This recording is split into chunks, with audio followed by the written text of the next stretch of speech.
Hi everyone, we're on our way to YarnCon. I'm Z from ZB Knits and this is the ZBK podcast. On the docket today we have yarn events. I have a yarn convention and a yarn retreat that I went to recently, almost back to back in April. So I'm going to talk about that and how they went and if I'd go again. So our first event was YarnCon. So YarnCon took place over a 4-day weekend, Thursday through Sunday. Thursday and Friday were primarily symposiums, so just like workshops. And then Saturday and Sunday, they had rented a convention hall and they had a bunch of vendors selling yarn. It was unclear to me whether or not it was like wholesale to like stores and stuff or if it was supposed to be for individual shoppers. Turns out it was for just people wanting to buy more yarn, like myself. Originally, I wasn't going to be able to make it on the weekend because I had other plans, but those got canceled due to weather, so I was able to go on Saturday and see what that was about. My little compromise to myself, since I didn't go to any of the symposiums, was to go to the Friday night event. They called it the Knitterarity, and it was an evening consisting of hors d'oeuvres, a cash bar, and a guest speaker, Sapphire Talley, the drunk knitter, and she spoke on the state of the skein. There was some panic Friday afternoon for me on whether or not this event was going to happen, especially after not being able to go on Thursday and not knowing if I was going to go that weekend because I had originally planned going on the weekend. So I was afraid that the Friday night event was going to get canceled because of a tornado watch in the Chicagoland area from 4 to 10 p.m., which was right in the time frame that this event was going on. I ended up scheduling a lift ahead of time, hoping that that would curb the cost, like surge pricing.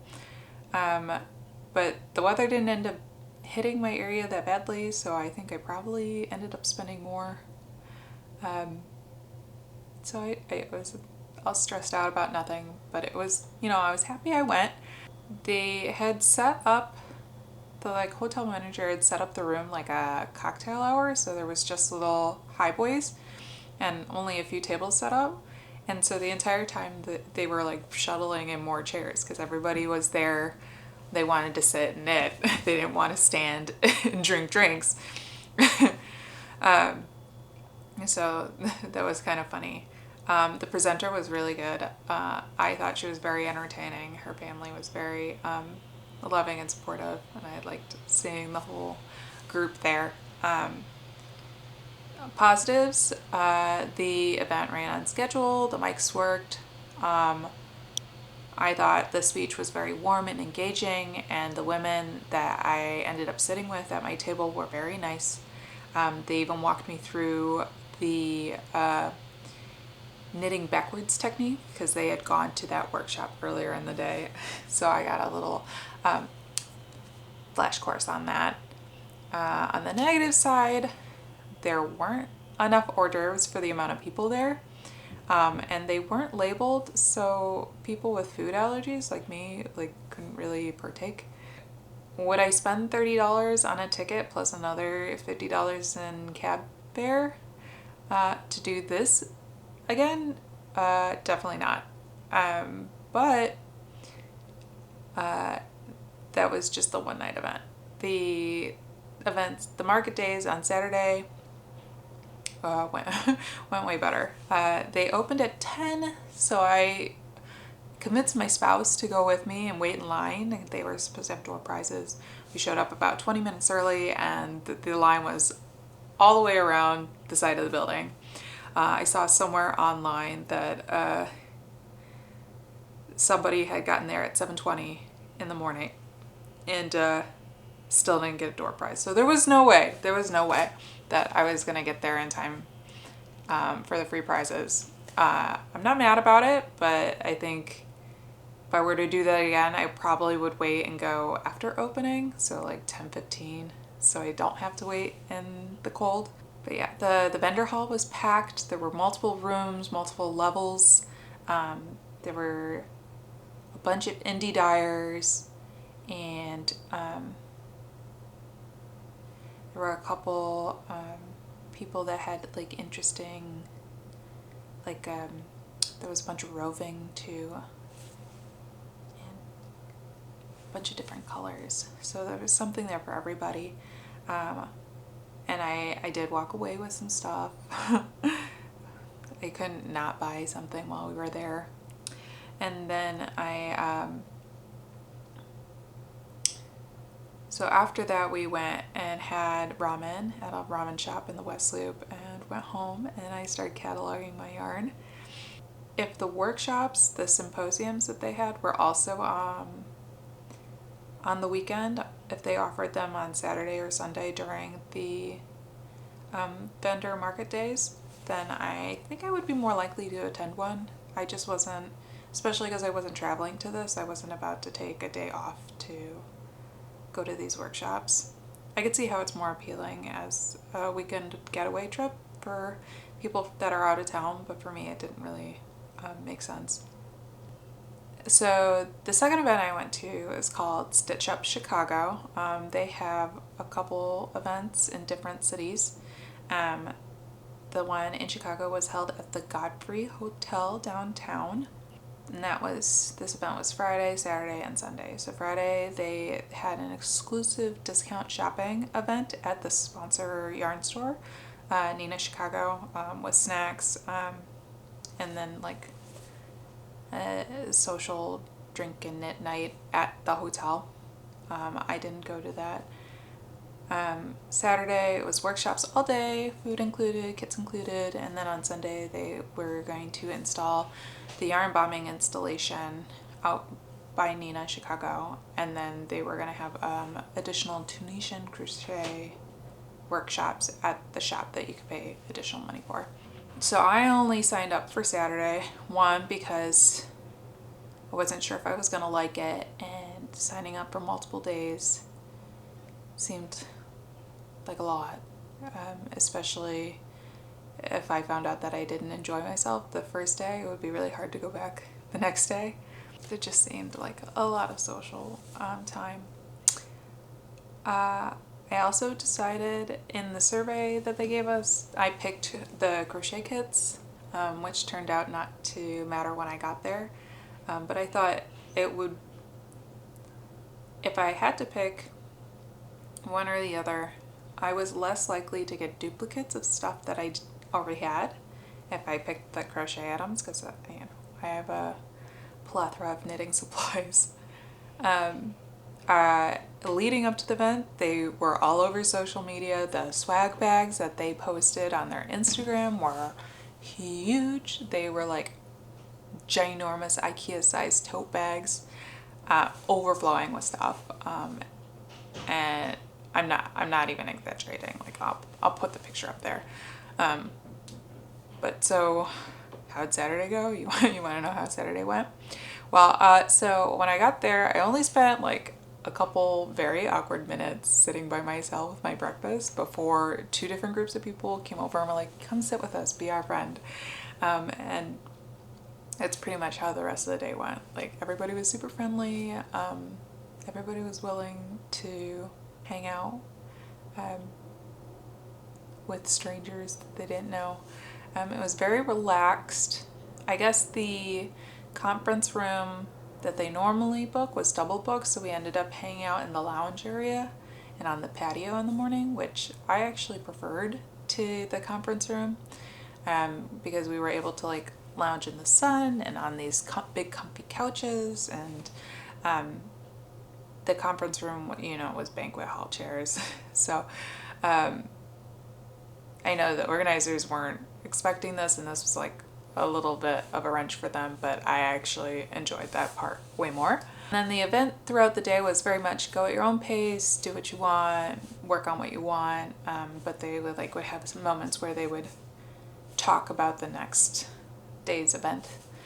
So in the morning it was the tote bags and then the yarn bomb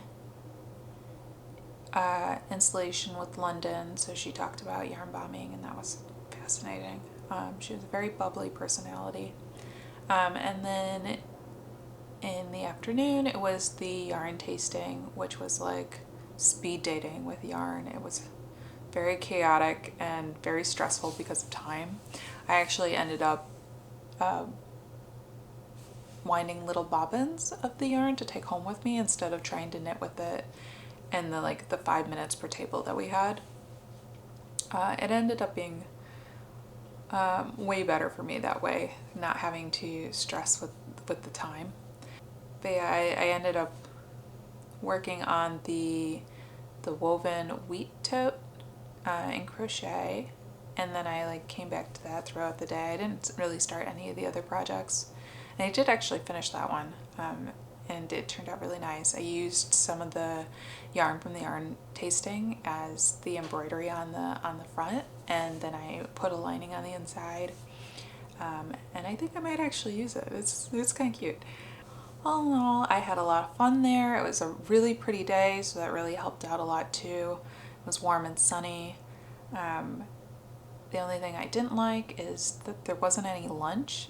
For some reason I thought there would be a lunch, but there were only some light snacks. And again, like at the other one, there was a lot of dairy in the food, so half the stuff I couldn't eat. But yeah, I had a lot of fun, and I made some really interesting friends. The verdict, let's get to the verdict. So I liked both of these events for very different reasons, because they're very different events. One was YarnCon was much more shopping orientated. I mean, I guess Thursday and Friday would be more workshops and learning classes, but I can't speak to those because I didn't go. But if you're looking to introduce yourself to a new indie dyer, or you just want like fancy yummy yarn, this is definitely the place to go. They had a whole bunch of roving and spinning and trinkets. Like it was a lot. It was like a giant yarn shop on steroids. It was great. One of the vendors even had pictures of the alpaca from their alpaca farm that all of their yarn was spun from. It was really cute.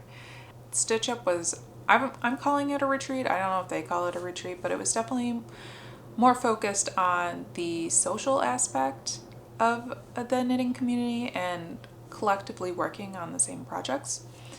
So there was a lot more cohesion there. It wasn't as, it was almost like a knit along, but like we weren't keeping pace and keeping tabs on anything. I liked that the kits had everything in them that you needed, so I didn't need to bring anything with me.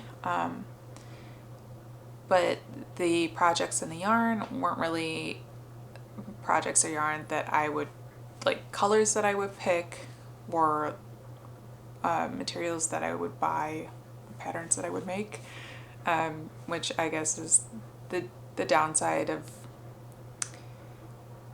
like mystery gray bag items. The one item I did choose to make was the woven wheat tote, and I think I really like that one. In the future, I would be open to attending both of these events again. If I happen to be free, why not? I liked YarnCon because there wasn't an upfront cost. I didn't have to pay for entry into the market days. And there was no limit to attendance, so even if I made a split decision to go that day, I could go. With Stitch Up, you kind of have to plan ahead of time, and I didn't pay full price for my tickets, so I don't even remember how much it was. But I do think it was worth the price, the amount of yarn and materials that you got. And each section had a pattern included, so I walked away with 3 kits and a bunch of knitting notions and everything from that. So I would say it's a good value. if you end up using everything that you got. I mean, I guess that's the caveat with everything, right? It's not a good value unless you actually use it. As a bonus, that same weekend as Stitch Up, a local yarn shop, opened up in Chicago. And I went to the grand opening, so that's what I did Friday night instead of their shopping night at Nina. I saw the ribbon cutting, and I was even the first official purchase that night, so that was all very exciting for me. We did a champagne toast. So if you're in Portage Park, Chicago, you should definitely hit up Blooming Spindle. It's a cute little storefront. It's got very French vibes about it. It looks like a French pastry cafe. Yeah, so in conclusion, I'm not really sure why it's taken me this long to go to a knitting event or interact with the knitting community, like in person. I had a great time. I think I took an Uber to all three of those events, and my Uber drivers are all like, what are you up to this weekend? I'm like, I'm going to YarnCon. I'm going to a knitting convention. And they're like, they all laughed at me. Apparently knitting as a hobby is really funny to people that aren't knitters. But yeah, so maybe this summer I'll go and try out the Chicago Yarn Crawl. Who knows? I don't know. Anyway, I'm gonna try this new sign off because I think this video is super long already, and I'll have to update you on my makes in another video. But happy stitching. Hi, I'm Z, and this is shit. So there was some panic Friday. Oh shit, I'm going off script.